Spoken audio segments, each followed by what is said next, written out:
Hello, ladies and gentlemen, and welcome back to the Steel City Sports Report, where we talk everything Steelers, Penguins, and Pirates. I'm your host, Brady Vini. Hope you all are having a wonderful Tuesday evening now. The Pittsburgh Pirates and Kansas City Royals about to begin Game 2 of their three-game series here in a little over 2 hours now, 7:40 first pitch. But before that, exciting news in the city of Pittsburgh today. Oneil Cruz, your center fielder for your Pittsburgh Pirates. He is on his way to the All-Star game, not as an All-Star, but to participate in the 2025 MLB Home Run Derby. Very excited that he's in there. He deserves it. If you don't think he should be in there, you're absolutely crazy, citing stats and all that. The real stats that you should be looking at when, arguing if Oneil Cruz should be there or not, I will cover here in a moment.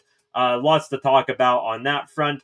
In other news, the Pittsburgh Penguins, they signed their first-round draft pick, Ben Kindel, the first of their 3 first-round draft picks from this past year's draft.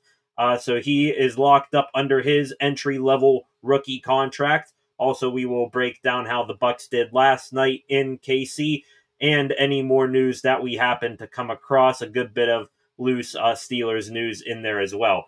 First thing is first, if you are new here to the channel, please subscribe to the channel and turn on notifications so that you never miss when I am live again. Also, feel free to like, comment, and share this video, especially in the comment section. Get any thoughts, questions, opinions that you have in there. I can pop those up on the screen and we can interact that way. We are going to start today with that news that came across earlier this afternoon. Oneil Cruz, ladies and gentlemen, is on his way. He will follow Paul Skeens to Atlanta for the Home Run Derby coming up here Monday night. There's the official post from MLB themselves. Oneil Cruz is in the Derby, the Pirates slugger, who has the highest exit velo in baseball, announced on Instagram today that he will participate in the 2025 Home Run Derby. Cruz posting to his Instagram a video of himself, of all of his highlights. In the caption, swinging through the Derby like a wild monkey on a mission. Barrels, bombs, and banana peels everywhere. Let's make a mess at the Home Run Derby. Cruz control. Go in there, and he deserves this. I don't care what any of you say, saying that, so many guys have more home runs than him. I don't care.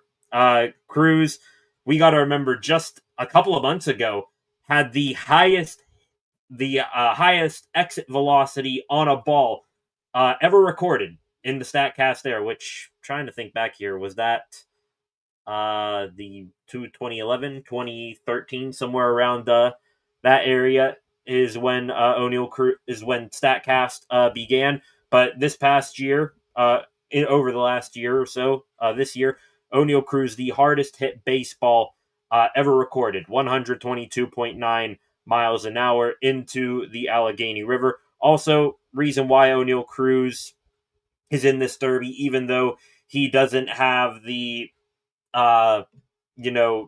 numbers this year. He's not hitting as many home runs as other guys in the league. I think he's like 39th in the league in terms of numbers of home runs hit this year. But right here, this here from Baseball Savant, average exit velocity, Oneil Cruz is in the 100th percentile. Barrel percentage and hard hit percentage, he is in the 99th percentile. And bat speed in the 100th percentile as well. An absolute freak of nature with the bat. And the All-Star game, that is when you go to put the best of the best, have best on best over the past calendar year go at each other.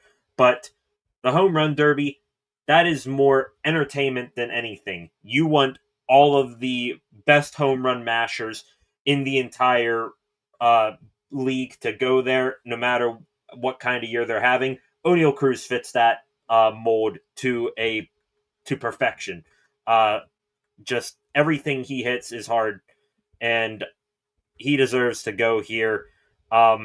He will be the first Pirate to go to the Home Run Derby since Josh Bell in 2019. Also, he will be the first Pirate I'm seeing here looking to win the home run derby ever. Looking to be the first Pirate ever to win the home run derby since it began in 1985. So Cruz on his way to Atlanta.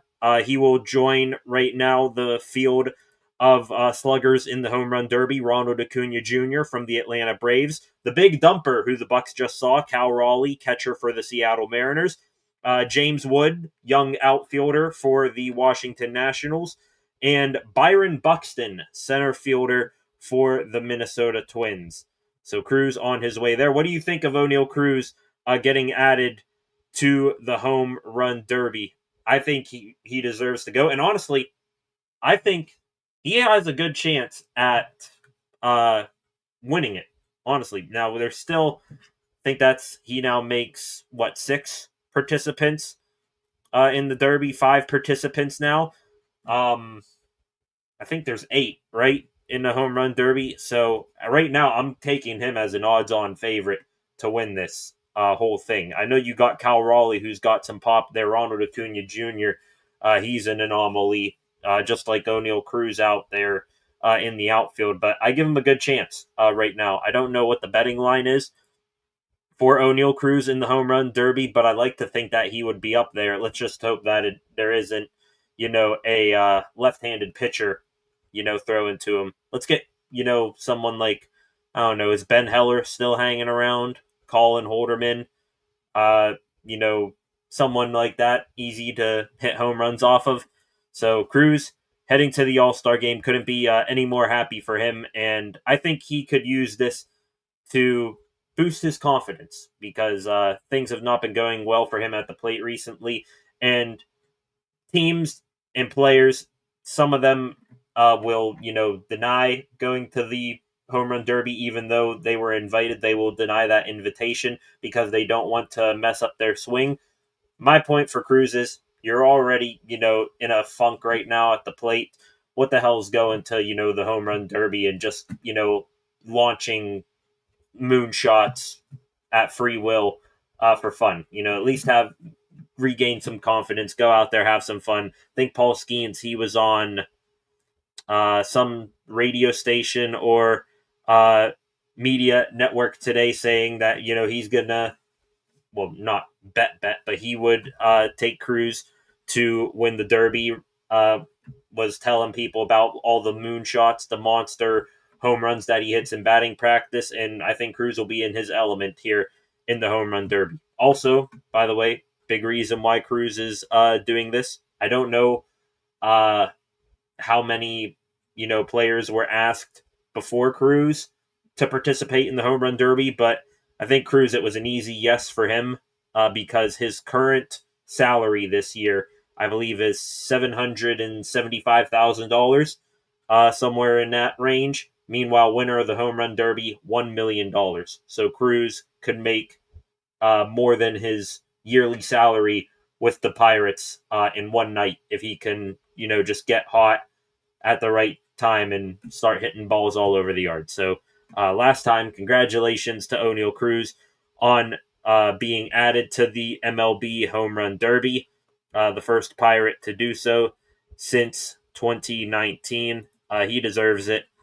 So, yeah, I wonder if they are going to now sort of dial him back a little bit over the next couple of days. Like I said, home run derby, it's coming up quickly here on Monday. The Pirates, they have 2 more games against the Royals and then a 3-game series against the Minnesota Twins. I wonder if they'll sort of dial back Cruz or maybe, sit him a game maybe in this series tonight. I have no idea what the lineup will be for tonight's game. Maybe they sit him tonight because I saw Jack Sawinski. He has a locker room at Kauffman Stadium there in KC. So Sawinski, he's back up with the team. Don't know what that's about yet. Waiting to hear what the corresponding move is and if he'll be in the lineup. We'll see. So if I had to guess, Cruz might get a night off here soon and probably will get a night off probably the last game of that series against the Minnesota Twins on Sunday before Monday's home run derby. So Congratulations to Oneil Cruz. Back to the comment section real quick. Freight Train, what is up? Excited for Cruz in the Derby. Yeah, I mean, like I said, honestly, if Cruz wasn't in the home run derby, just looking at the field as is, I think Ronald Acuna Jr. and Cal Raleigh, I can see those two being in the home run derby. Don't know much about what their seasons are, how their seasons are going right now, but James Wood and Byron Buxton, they seem kind of meh like selections to join the home run derby. I don't feel like those guys are too well built to go deep into the derby. But Cruz, though, first off, looking at the field before Cruz was added, I didn't have really any interest in watching the derby. Maybe I flip it on for background noise, see how it goes. Maybe who makes the final, who wins it. Turn it on later in the derby. But now that Cruz is in it, I'm gonna watch that thing the whole way. So excited for him to go in. I think he can go deep. Like I just said, the statistics here, Oneil Cruz in the 99th percentile or higher in bat speed, hard hit percentage, barrel percentage, and average exit velocity. The StatCast king when it comes to hitting the ball hard since, the StatCast was first created. One of the best to ever hit the ball that hard. So congratulations to Cruz once again. Maybe I'll go live now Monday night for it. I wonder what time does that home run derby start? Do I have that here somewhere?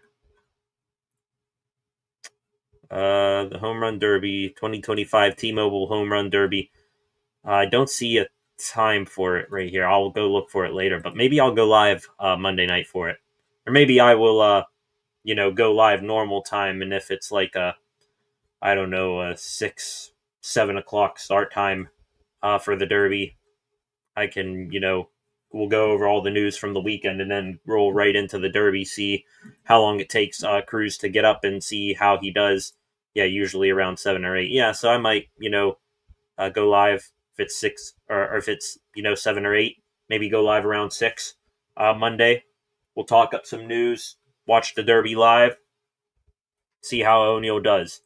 But before we get to the derby, the Pirates, they got to wrap up this first half of the season, and right now they are looking to wrap it up in massive whimpering fashion. Last night, game 1 of the series with the Kansas City Royals. Trying to find my banner here. There it is. The Bucs, they actually scored in this one, but it wasn't enough. They got blown out by the Royals. The Royals made it 1-0 early in the ball game. Andrew Heaney began the game for the Bucs. He was the starter last night. Began the game with 2 strikeouts, and then after that, things just went sideways. Royals took a 1-0 lead. Vinny Pasquantino, their first baseman, a home run to right field. So that got the Bucs in a hole that they looked like they were going to start the game hot. Maybe Tommy Pham, then bottom of the third inning, came through. 2-run home run for the Pirates. He continues to rake in recent weeks, ever since he had his whole eye situation fixed with his prescriptions and whatnot. Continues to, dare I say, drive up his trade value, his trade, likability. Probability, because I would not have expected this from Tommy Pham, over a month ago. He continues to be the Pirates' best hitter right now, really at sometimes their only hitter, especially last night. So he got the Bucs on the board with a 2-run home run. The Royals, they ended up getting one back, I believe, on a Bobby Witt Jr. Solo home run. And Andrew Heaney didn't last too much longer after that. He threw 76 pitches, only went 3 innings, gave up 6 hits, 4 earned runs, and walked 1, hit a batter as well, struck out 2, which of course the first 2 of the ball game. Rough outing for Andrew Heaney. Chase Shugart came in afterwards, and he didn't fare too much better either. 2 2/3 innings pitched, gave up 4 hits, all of which were for extra bases, 2 of which were for homers. Royals made it 8-2 off of Shugart. The final score ended up being 9-3. The Pirates, they snapped their streak of 30 innings without scoring a run, which even I think it was not sure if it was ESPN or MLB. They put out like a little message. The Pirates finally did it, something like that. They snapped their 30 inning scoreless streak, something like that. Just rubbing salt in the wound. ESPN posting that.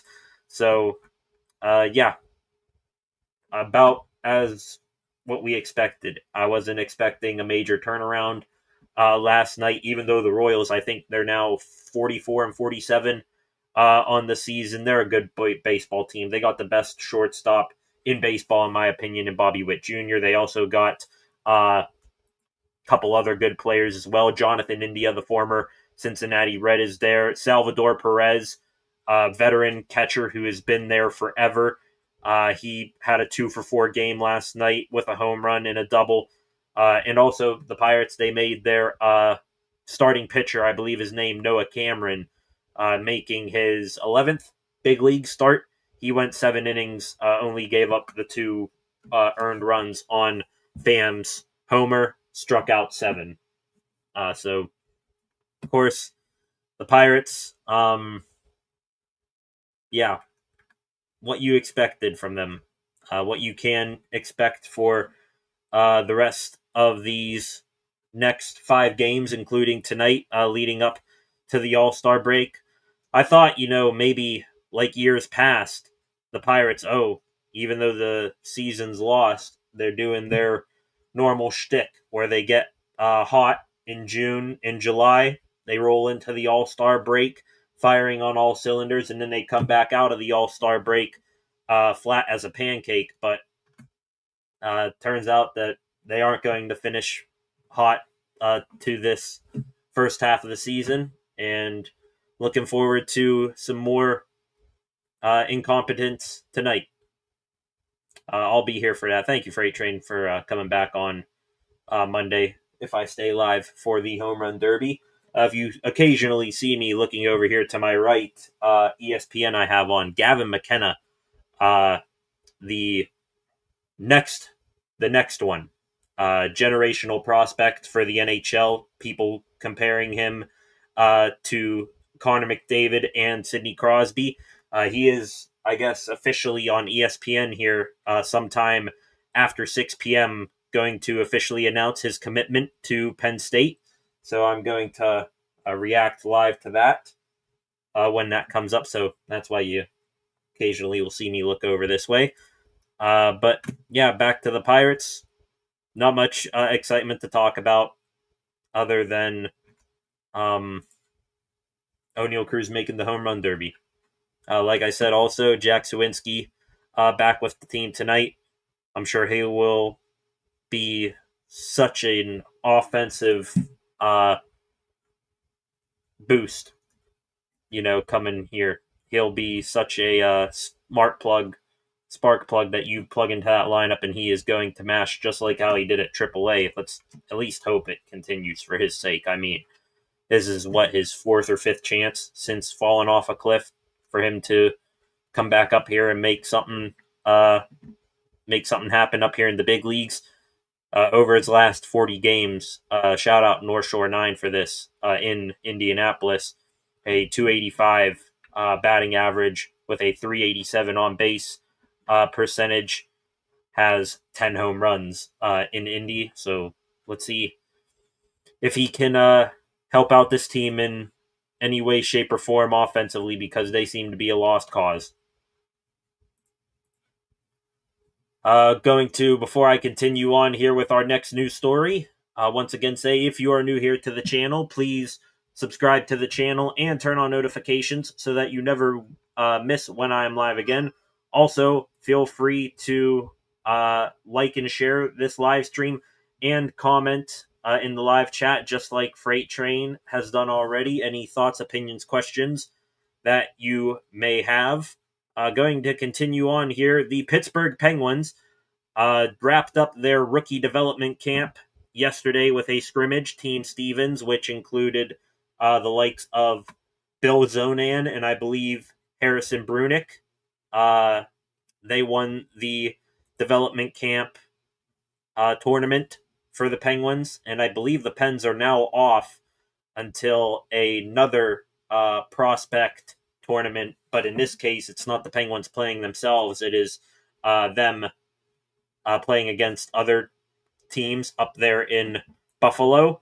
So, not much Penguins news going to be expected until then, except for today, because today the Pens, they had their first round pick, Ben Kindel, put ink to paper on his 3-year entry-level rookie contract. There is the official post right there from the Pittsburgh Penguins. Benjamin Kindel signing a 3-year entry-level contract. He was the first of 3 first-round picks by the Pens in the draft a couple of weeks ago. I believe he was picked 11th overall, and I like it.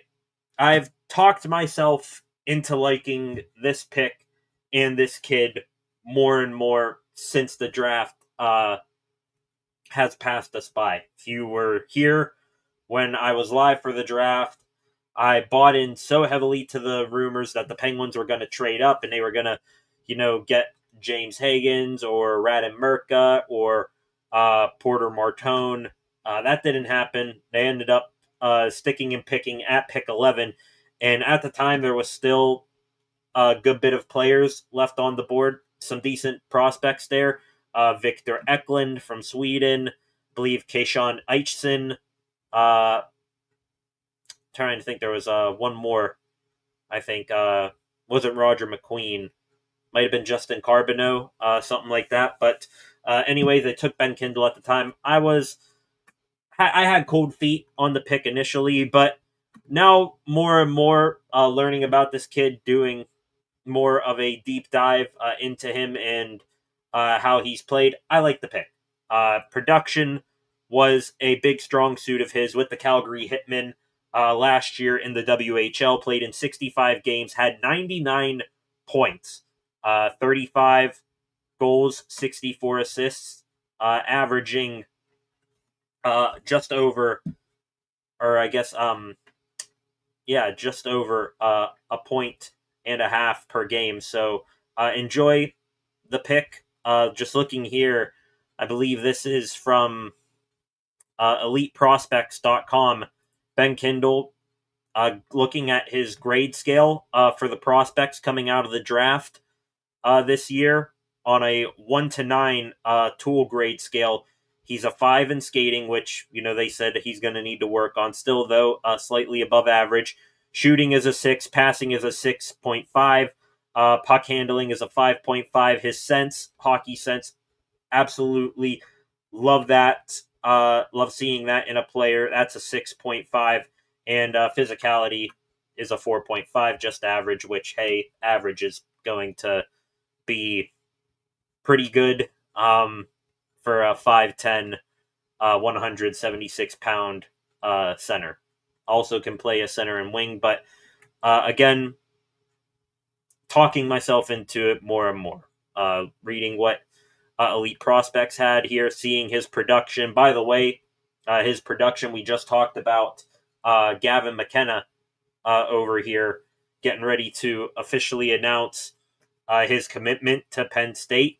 I believe Kindel had a 23-game point streak with the Calgary Hitmen last year. That was second in all of minor league hockey, all of minor hockey, just behind McKenna. Of course, the two also were on the Team Canada junior team. So, hey, when you're being talked about, at least in some regards, to the same sentence, the same conversation as Gavin McKenna, I'm going to slide him way up my list of expectations for this kid. So I like it. Glad that he signed his 3-year deal. That tells me that he'll probably go back to the WHL with Calgary for another year or two, and then he will either come over to the Penguins full time, maybe go into the AHL, or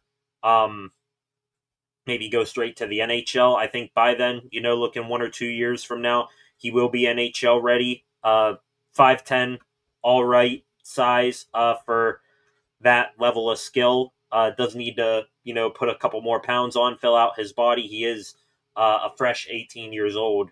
I think he was 17 for most of last year, so most of last season, that is. So, like it. Welcome to the organization officially, Ben Kindel. Another thing on him, shades of current NHL players.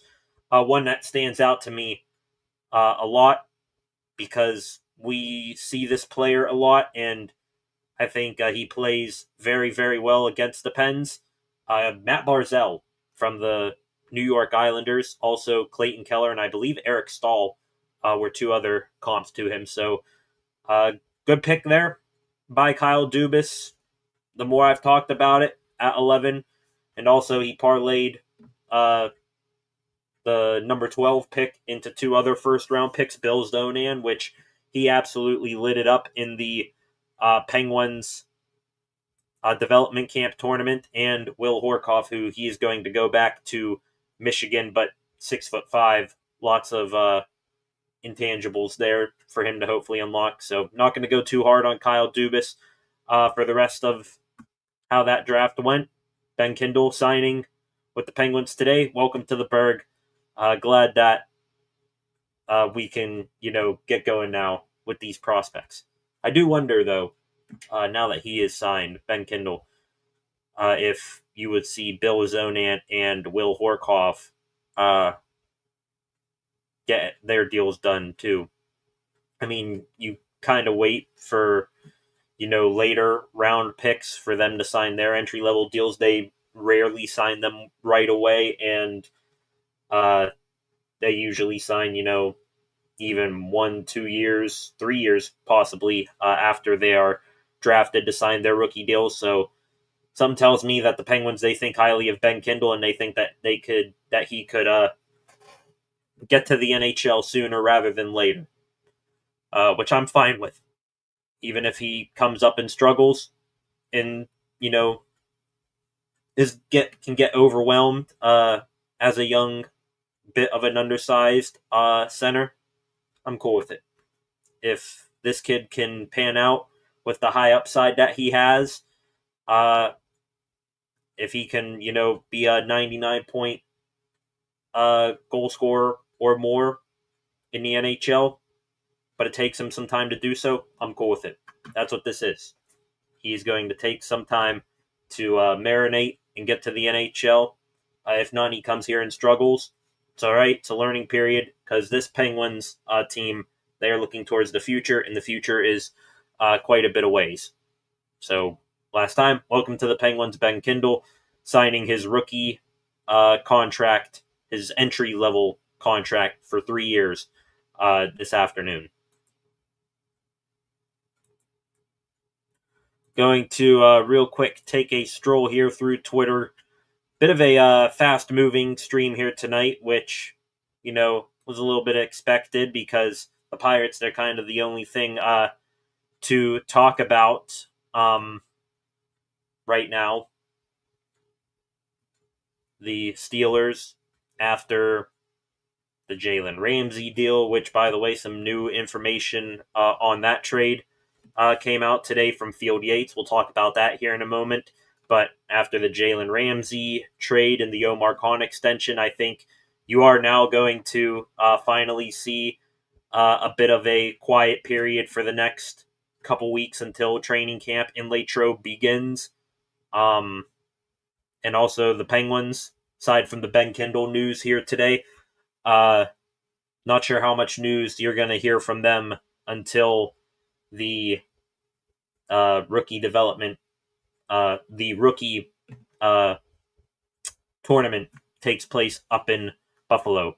maybe they have a couple more free agent signings. Who knows? Taking a scroll here through Twitter, we do now know the other half of that roster move of Jack Sawinski getting called up from AAA Indianapolis. Right-handed pitcher Chase Shugart. He is on the 15-day injured list now with knee inflammation. So Shugart, after pitching 2 2/3 innings last night and getting hit around quite a bit, now goes on the 15-day IL with a knee injury. Hope everything goes all right for him, because, think minus last night, he's been a decent find for that bullpen. He stuck around when others have, gotten hurt or got sent up, sent down. He has been a mainstay in the bullpen for most of this year. Last night just got hit around a little bit, but he's been a decent find for the bullpen.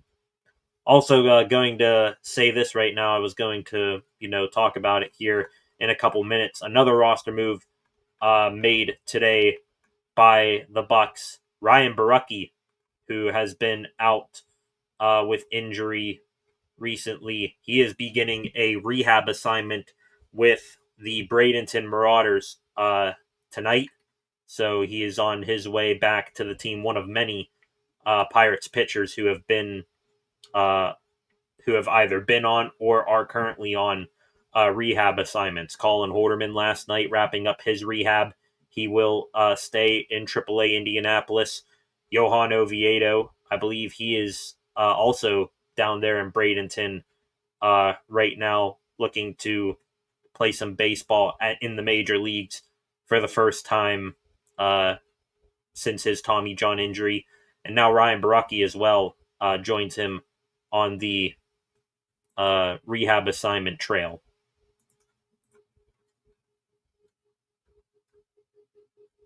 Looking here. Another thing, report, or post, I should say, about Benjamin Kindel signing. Western Hockey League officially posting the deal. VP Sports and Entertainment. I guess those are the guys that got the deal done. Or no, it's NHL signing presented by VP Sports and Entertainment.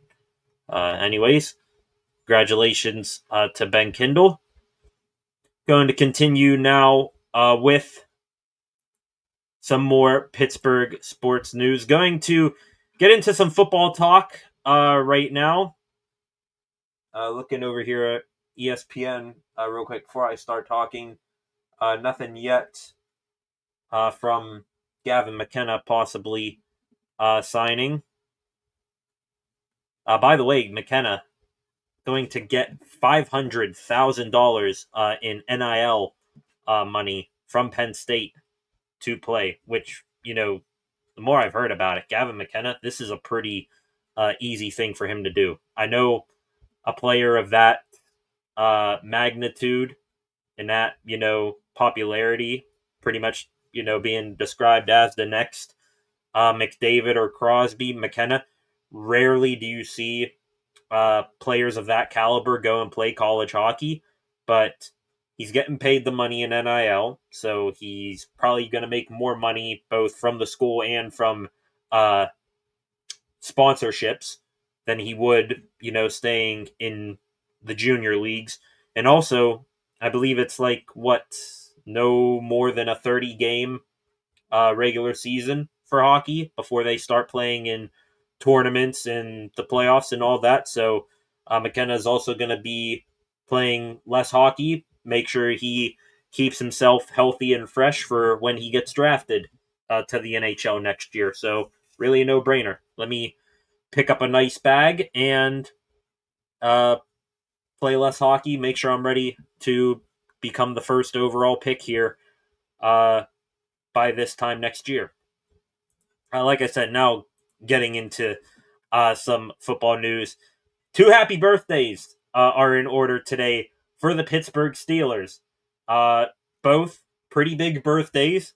First and foremost, happy birthday to the Pittsburgh Steelers. They posted this morning, on this day in 1933, Steelers history began. So, happy 92nd birthday to the Pittsburgh Steelers, a team that all of us follow with a passion. Steeler football is a religion here in Western Pennsylvania, and honestly, who knows where we would be without it. Pittsburgh, this area, I don't know where we would be without the Steelers, and talking about them on a daily basis. Reading the story here from Teresa Varley of the Steelers on this. Art Rooney Sr. Joined the NFL in exchange for a fee of $2,500 back in 1933. That was on May 19th that he made the payment. Was not official until July 8th. Just crazy. 92 years. And one of the greatest football franchises of all time. The greatest football franchise of all time. 6 Super Bowl championships in 92 years. Hopefully more coming down the pipe here soon. Second birthday to get to here, ladies and gentlemen. Again, this guy, almost as big as the Steelers himself. Jack Lambert. Happy birthday to him. One of the meanest, toughest looking SOBs to ever walk Earth. Not just play football, but to walk Earth. Missing teeth, that snarl. One of the most intimidating men to ever play the sport. And also one of the most curious as well. Lambert played football for the Black and Gold. Was one of the all-time greatest linebackers. Arguably the greatest Steeler defender of all time. Not sure whether you want to argue that it's Lambert or Mean Joe Green or Troy Polamalu. But after he does all that, everybody rarely hears from him. He is rarely heard of. Likes to live off the grid, do his own thing, which, hey, I respect it. But happy birthday to Jack Lambert, and happy birthday to the Pittsburgh Steelers. Talking more about the Steelers, Bill Barnwell of ESPN, he dropped a ranking today of the best NFL wide receiver, tight end, and running back groups for 2025. So the best offensive skill position groups in the NFL. He has the Steelers at number 21 on this list, just ahead of the Denver Broncos and LA Chargers. Of course, looking at the Steelers' offensive weapons, you got DK Metcalf, Roman Wilson, Calvin Austin, Robert Woods, Ben Skoranek, Scotty Miller. Those are the wide receivers. Tight ends, of course, Pat Freiermuth, Darnell Washington, new tight end Jonnu Smith, and then running backs Jalen Warren, Caleb Johnson, Kenneth Gainwell, still currently Cordero Patterson. So the Steelers ranked 21 on this list. I wonder what you guys think of this. Last year they were 27th, so they did improve. But some teams in front of them, right in front of them, I want to debate a little bit. The LA Raiders, or the Las Vegas Raiders, excuse me. Are we sure that they have a better squad than the Steelers? Don't really know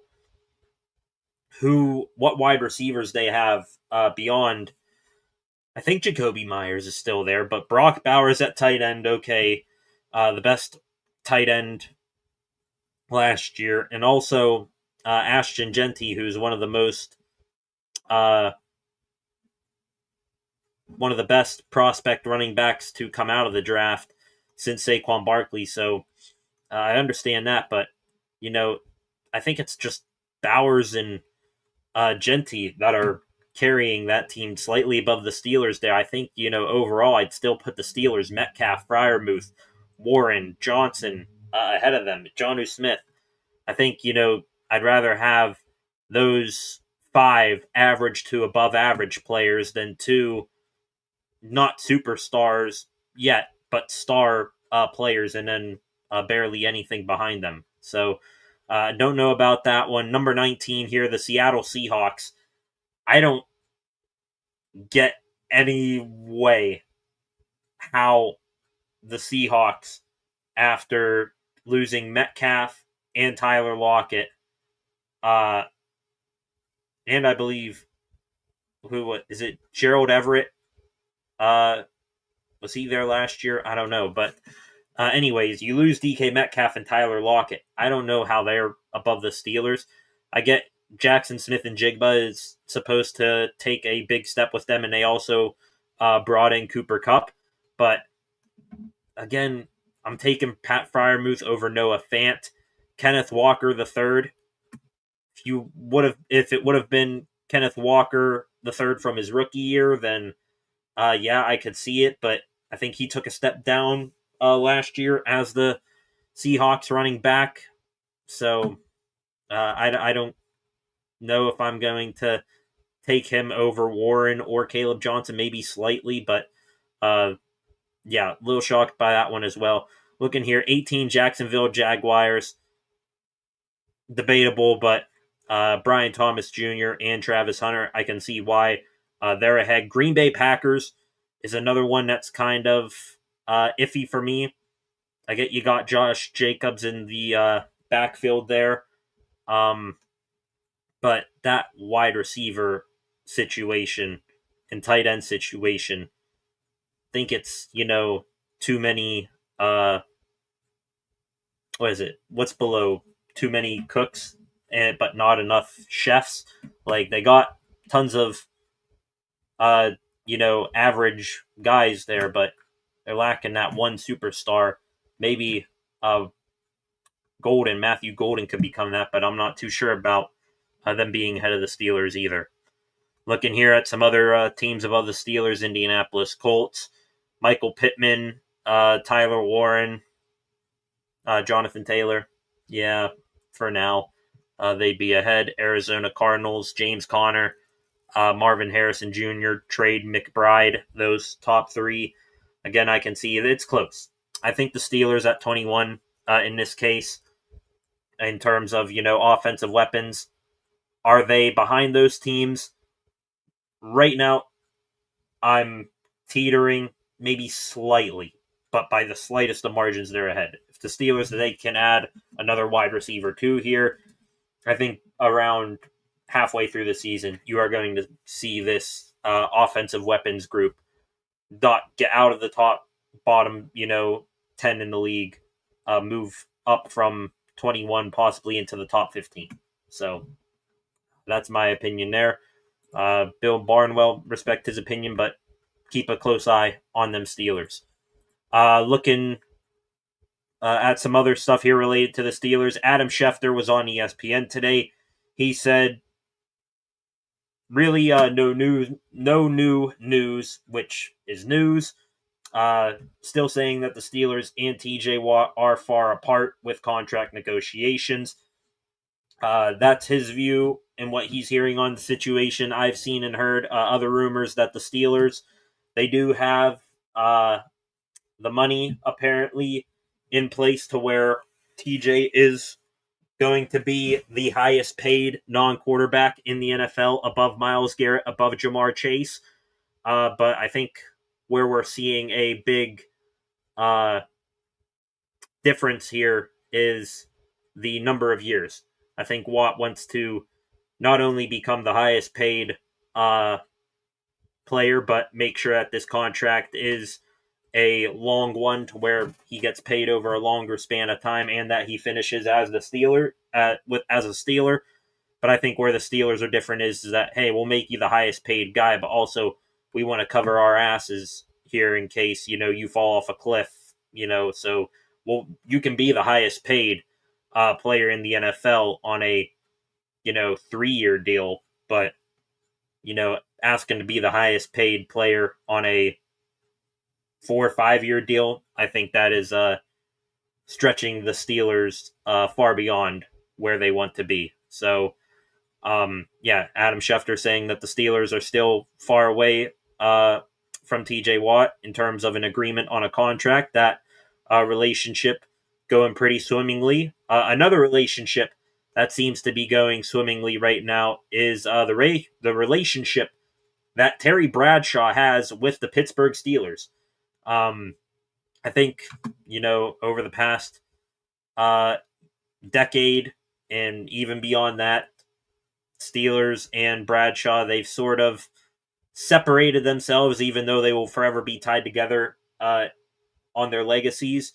But Bradshaw, he hasn't been shy to critique the Steelers in recent years, and that has continued because, once again, seems to be his favorite thing to do. Bradshaw slammed the Steelers for failing with Kenny Pickett as their first-round pick a couple of years ago.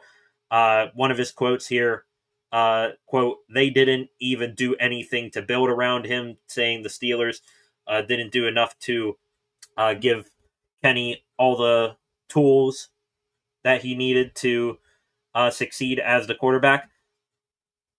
True. All right. Fair enough. That part's fair. I don't think anyone is going to succeed that much with Matt Canada as their offensive coordinator for pretty much their entire tenure, and having an offensive line, that at points consisted of right guard Kevin Dotson.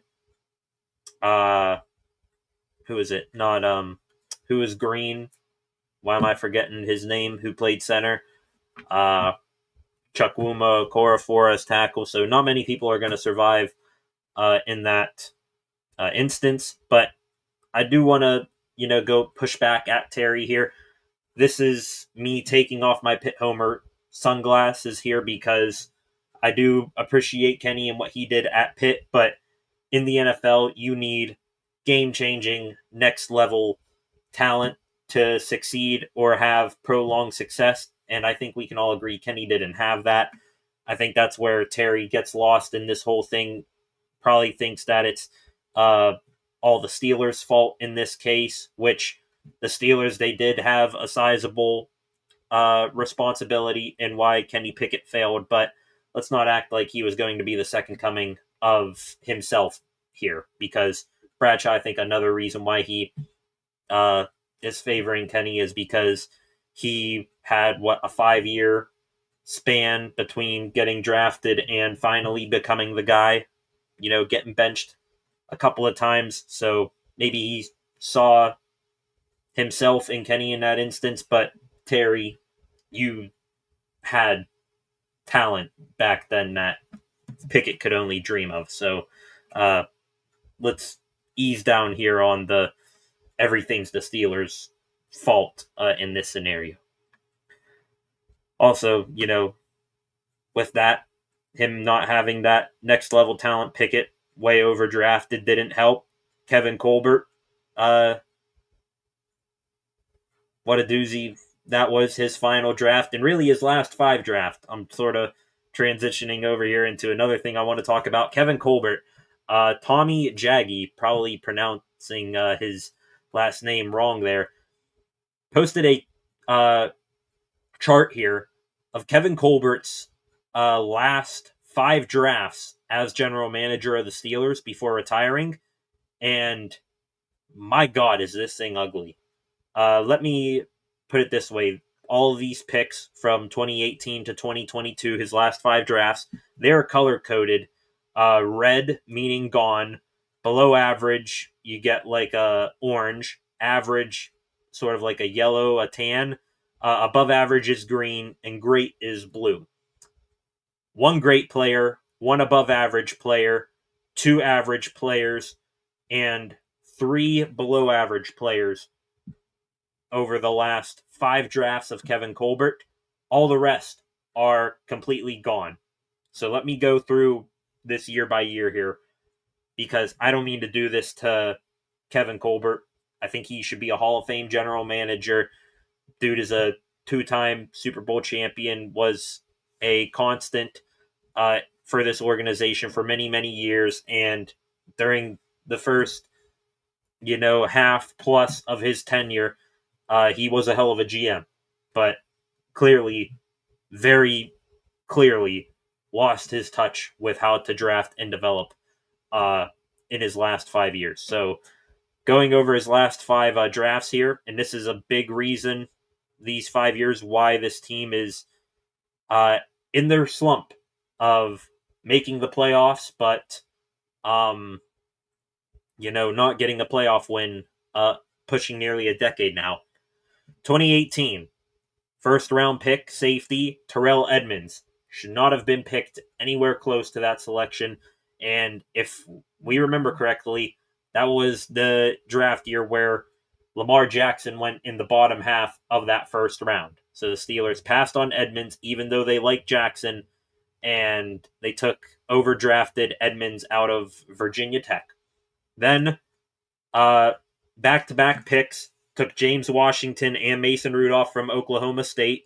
Rudolph, the only player that isn't gone in this draft class, even though you could technically, have him as kind of gone. He did go to Tennessee for a year.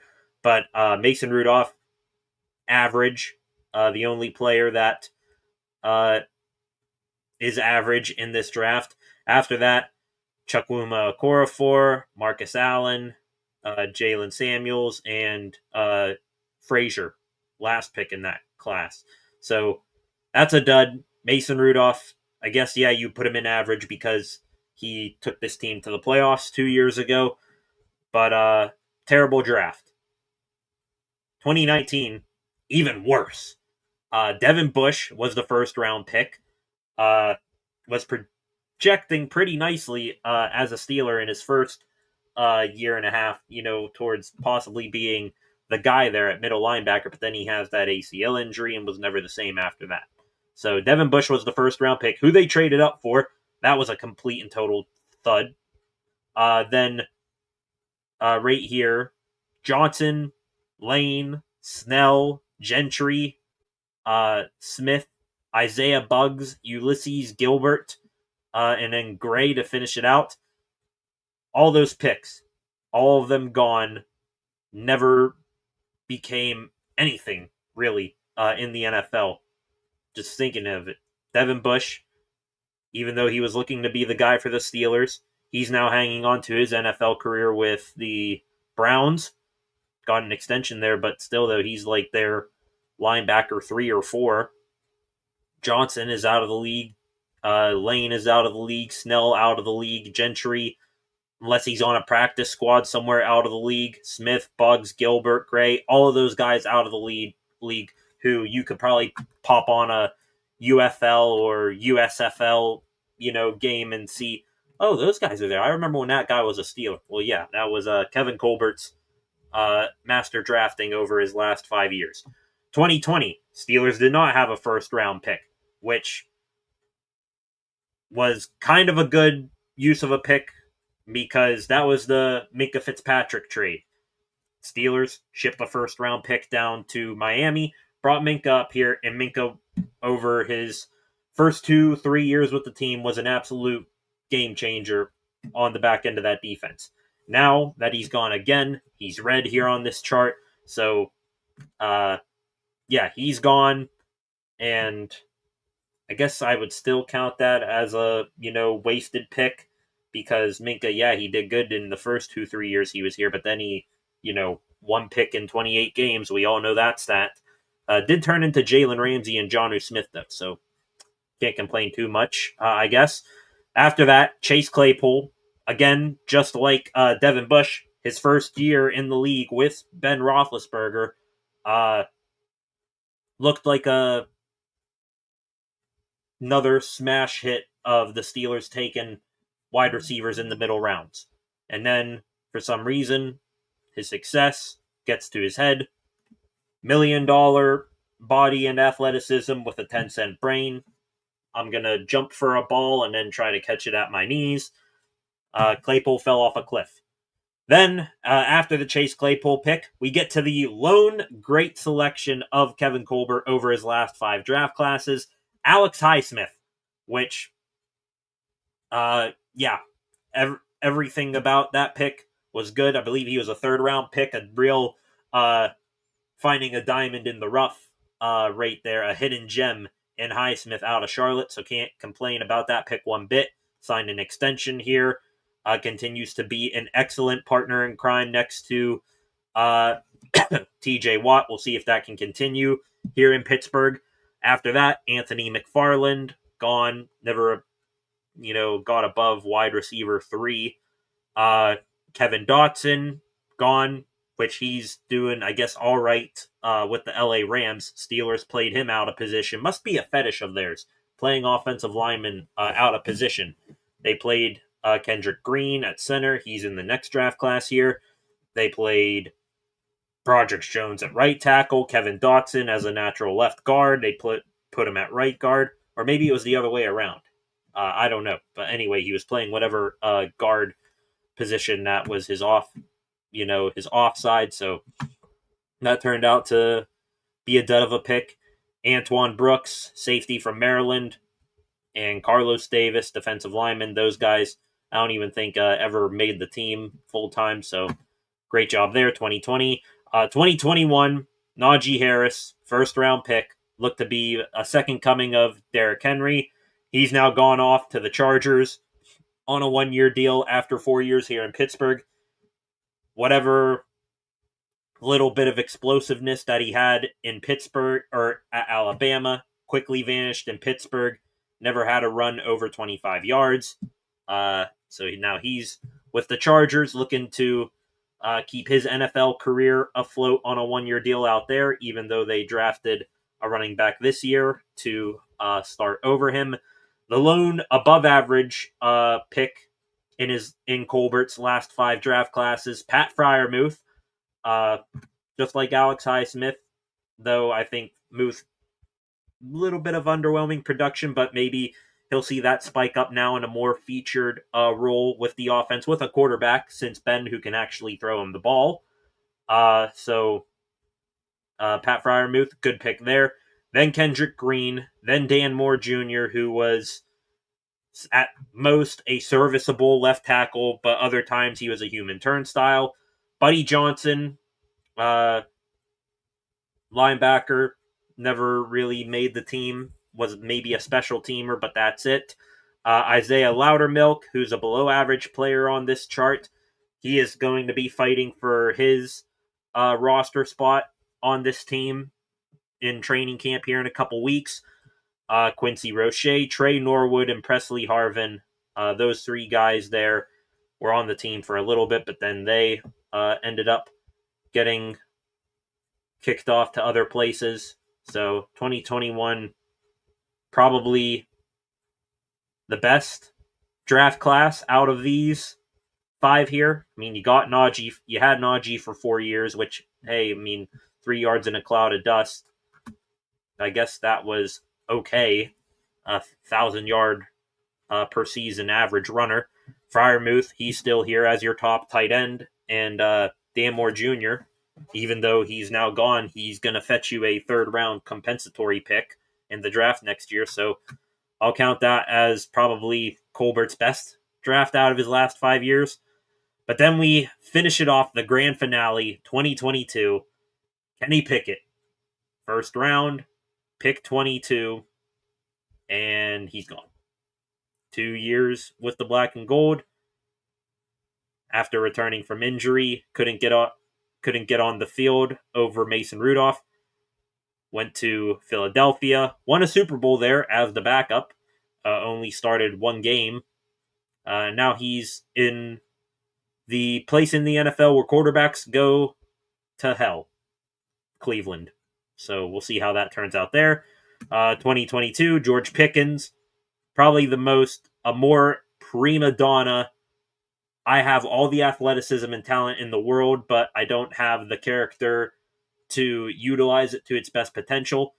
George Pickens, more of a head case than Chase Claypool or Juju Smith-Schuster ever were.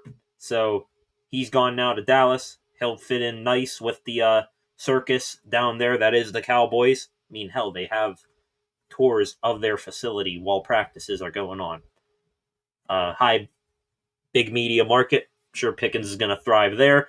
DeMarvin Leal, underwhelming to say the least. As a third-round pick out of Texas A&M, started on the defensive line, then shed weight, and I believe is more of an outside linebacker now. But anyway, he's fighting for a roster spot on this team, just like Isaiah Loudermilk, probably even fighting for his, NFL career. And I'm not too sure he's going to get it, to be quite honest. I don't mean to sound mean there, but very underwhelming for a third-round pick. Don't see any way how he's on the team, barring a miracle training camp for him. Calvin Austin III in the fourth round out of Memphis. Good pick. Has continually been trajecting up in his NFL career. After missing his first season in the NFL, came back from injury, and has, like I said, we're getting up there. Not sure what his ceiling is going to be. I doubt it's going to be a, every day, every team wide receiver 2, but a high-end wide receiver 3.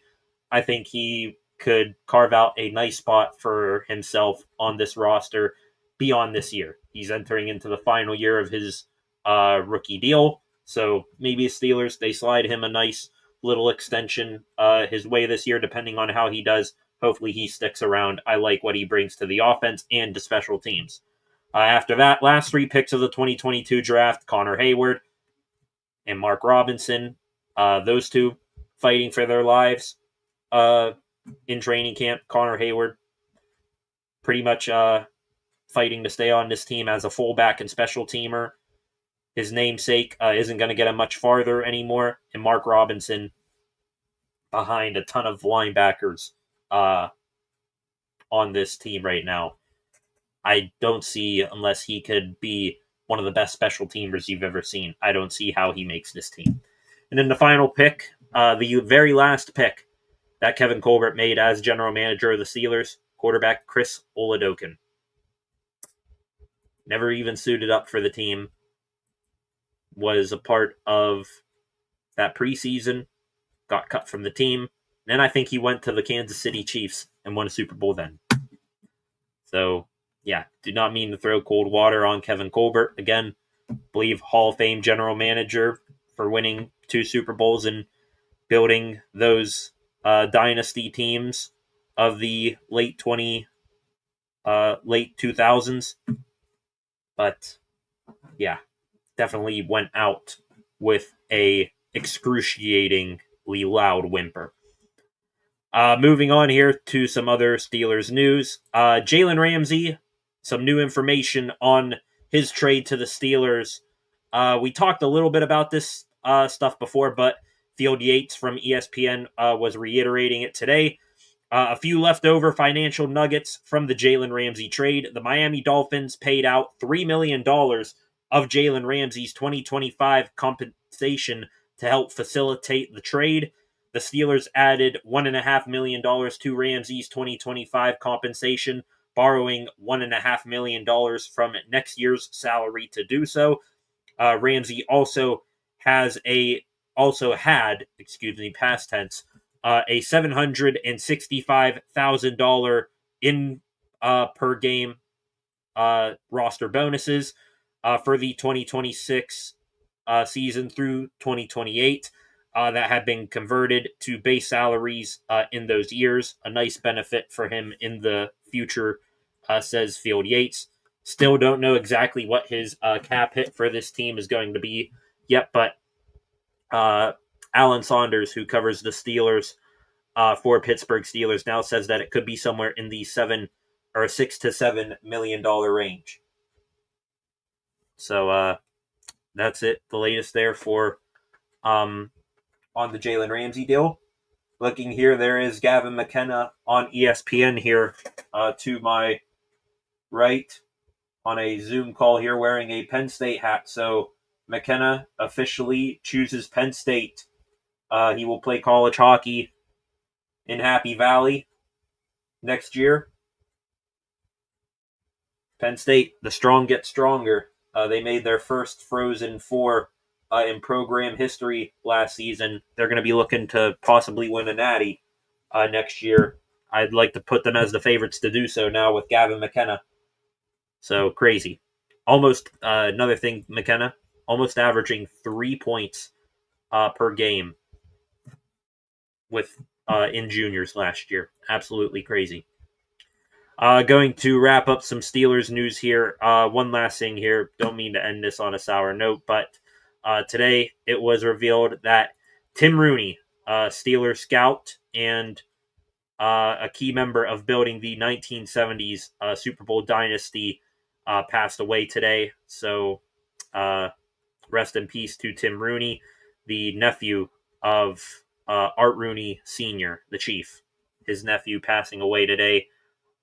His family announced. So, condolences to the Rooney family as they lose one of their members and one of their key contributors, one of the key members of this Rooney family that has built this organization into what we know it as today.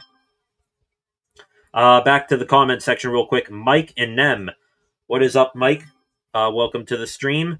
With the plan and need for a quarterback in the draft, are the Steelers willing to trade up all the way to get one, or is number one a bridge too far? The number one overall pick, I think, is going to be just out of reach. I think you will see whatever team is there in this strong of a quarterback class, they're going to stick there and not move off. However, depends on where the Steelers are. If they're up in the where they normally pick anywhere between 20 and 24, somewhere in that range, you will see them, see a lot of good quarterbacks go off the board. And then by then, the Steelers, they'll probably be looking to trade up for maybe the fourth or fifth quarterback on the board, which I'm not, crediting, saying that that's a bad thing. I mean, hell, fifth quarterback off the board in last year's draft, I think, was Bo Nix. Or, yeah, something like that. So, I'm cool with it, no matter where they are. As long as they trade up and get a good quarterback, I'm cool with it. Think one is way out of reach there. But Steelers, they have the means to do so. They're going to have the draft picks to maybe mortgage a little bit of the future to get the guy. I'm not sweating them, possibly going after a quarterback quite yet. Also, like I said, strong quarterback class. Lots of good players in this draft coming up. Drew Aller, Sam Leavitt from Arizona State, Cade Klubnik from Clemson, which I'm seeing he's right now projected to be the top quarterback in the class. It's going to be between him and Aller. You're not going to see Arch Manning declare for the draft yet. He's going to go back to Texas. I'm trying to think who else is there. Why am I drawing a blank? Lenoris Sellers, how'd I forget him, from South Carolina? He's there, so we'll see. We'll see, Mike. Keep our hopes up here that they're going to get a quarterback. I don't know if number one overall is going to be in the cards. It would have to be a catastrophic season for the Steelers to have in an all-in year for them, but we'll see where they stand. We'll revisit that conversation after the season. Moving into just a few other stories here today. Back into the baseball world for a quick moment. We talked yesterday about Paul Skeens in that final game of the Mariners series. Only went 5 innings, only made 78 pitches. Lots of people wondering why he was pulled so early. Sounds like it is not going to be a Donnie Kelly thing where we say DK. This is the kind of stuff that we've seen in the past from Derek Shelton. Why are you doing it? It sounds like that this is coming up from damn near the top, or possibly beyond. Ben Cherington was on 93.7 The Fan recently. He did confirm that the Pirates have altered Paul Skeens' pitching calendar, moving him up a start, swapping he and Andrew Heaney. They have altered his pitching calendar to allow him to pitch in next week's All-Star game. So that explains why he pitched 78 pitches on Sunday, and why, if he gets one more start in before the All-Star break, that you will see him only pitch a little bit. So, hate that we're in that situation, honestly. If the Pirates were actually in contention, I would be absolutely furious that they would be pulling Skeens so early for a meaningless All-Star game, but the Pirates have nothing to play for, so I guess I could see why Skeens is, not pitching as much, which, by the way, I mean, that's kind of also a damnation. You're already way out of it. This whole entire season is a complete and total joke that now you're dialing back your star pitcher, before the All-Star break. So that explains it. Why? Also, it could be an MLB thing. Maybe the upper management of the MLB said, hey, All-Star game, lots of eyes on the product. We want the best to play no matter what. So make sure that Skeens is all rested up for it. We'll see. Just sucks that he isn't playing any meaningful baseball right now. Because the All-Star game, even though it is completely meaningless, will probably mean more for him pitching in that than any other Pirate game for the rest of the year. Speaking of current Pirates and playing meaningless baseball, another guy who has played meaningless baseball for years for this organization, Brian Reynolds.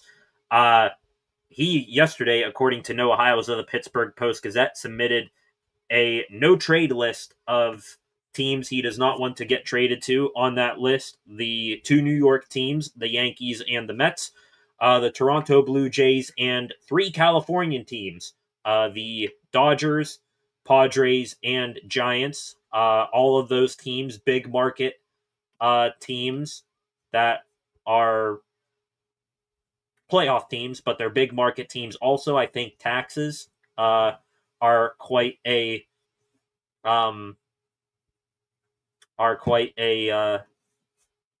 thing to deal with here in this situation. They affect it very, very much. They're very much a variable. But anyway, people responding to Reynolds' no-trade list and all those good playoff teams.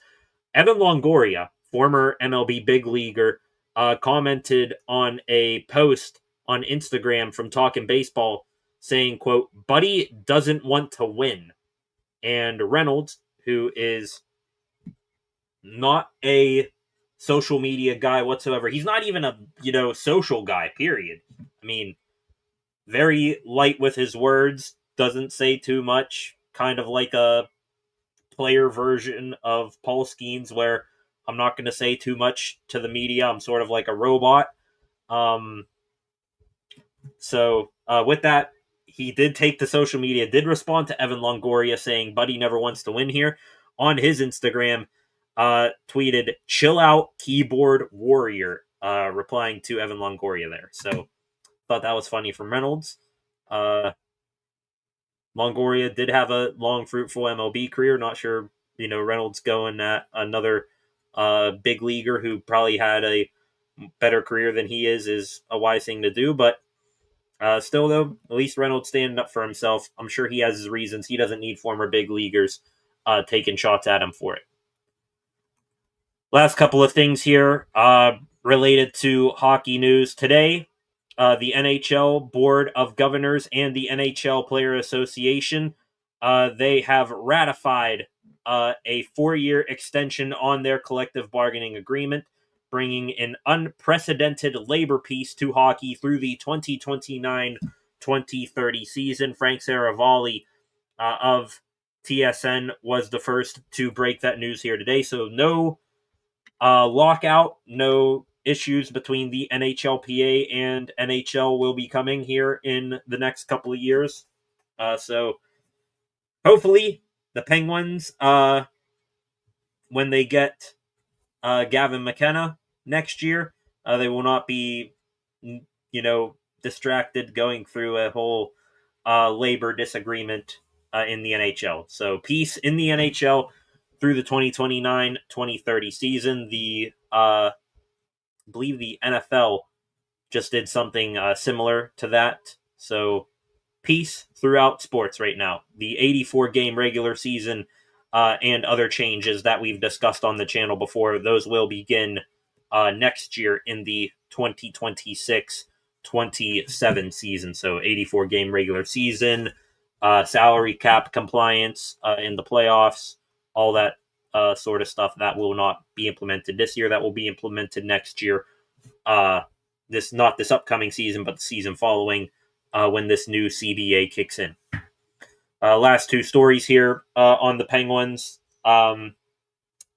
We've covered on the channel here former Penguins going different places in this NHL free agency cycle. Two more players are officially gone from the Penguins. Well, this player, he was gone from the Penguins, during the season. But Jesse Puljujärvi, he is heading over to Switzerland to play for Genève Servette HC in the Swiss Hockey League. So good luck over there, Jesse. And also a player mainly for the AHL Wilkes-Barre Penguins last year, but occasionally would bump up for a couple games to the NHL. Mark Johnstone, I believe he was with the Toronto Maple Leafs, followed Kyle Dubas here to Pittsburgh, now going back to Toronto, signing a 2-year AHL contract with the Maple Leafs AHL team, the Toronto Marlies. So congratulations to those guys on their next steps in their hockey careers, and thank you for all you did with the Pittsburgh Penguins. Going to take one last stroll here, ladies and gentlemen, through Twitter, see if there's anything new going on before logging off for the night. Do we have a Pittsburgh Pirate lineup for tonight? Yes, we do. Spencer Horwitz back in there at first base. Batting leadoff. Tommy Pham batting in the 2-hole tonight after leading off last night's ball game. He bats second tonight in left field, off night for Andrew McCutchen. Brian Reynolds, in place of McCutchen, will be the designated hitter tonight, batting third. Nick Gonzalez back in the cleanup spot, batting fourth at second base. Oneil Cruz in center field, batting fifth tonight, back in the lineup after an off night yesterday. Key Brian Hayes batting sixth at third base. Jack Suwinski, fresh from his call-up from AAA in Kansas City tonight. He'll be in right field, batting seventh. Henry Davis catches, batting eighth. Isaiah Kiner-Falefa, of course, batting ninth at shortstop. Mitch Keller on the bump tonight as the Pirates look to snap this 4-game skid that they have been on after a 6-game win streak at home. They are winless on this road trip, looking to salvage at least one game of this series against the Royals tonight. So that is the starting lineup tonight for the Bucks. Seeing here, of course, posts left and right.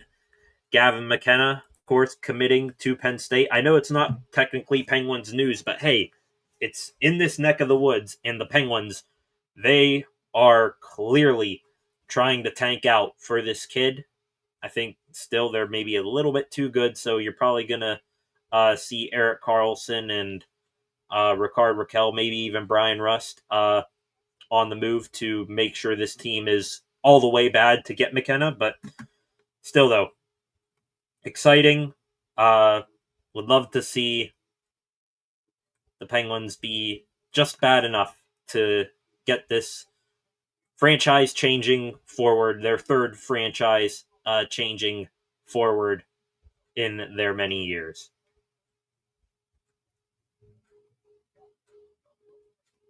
Looking, seeing if there's anything else here. Oneil Cruz talking about his excitement for the home run derby before pregame today, saying, quote, "It's something that my wife and 2 kids wanted me to do. I'm just going to give them the opportunity to watch his dad and her dad and his dad and her husband. I think this is a pretty good opportunity for me to do it for them." Cool stuff there from Oneil Cruz. Playing for his family, I think has a good chance to win, like I said. And also going to be playing to get a good chunk of change as well. So good there for Oneil Cruz. All right, ladies and gentlemen, that is going to do it here tonight. Thank you for joining me. Almost an hour and a half on stream here tonight.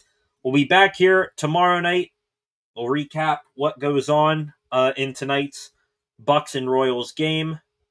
See if any other new pieces of news come across, we'll talk about it then. So, for the final time, please like and share this live stream. Comment in the comment section afterwards, just like Freight Train and Mike did throughout the stream here today. For the final time, subscribe to the channel and turn on notifications so that you never miss when I am live again. Up to 464 subscribers on the channel. I appreciate each and every one of you who have done so to this point. So, yeah, thank you. Subscriber count keeps going up by the day. Appreciate it very much. And I will see you guys back here tomorrow night with some more Pittsburgh sports news. Have a good rest of your Tuesday nights. Peace.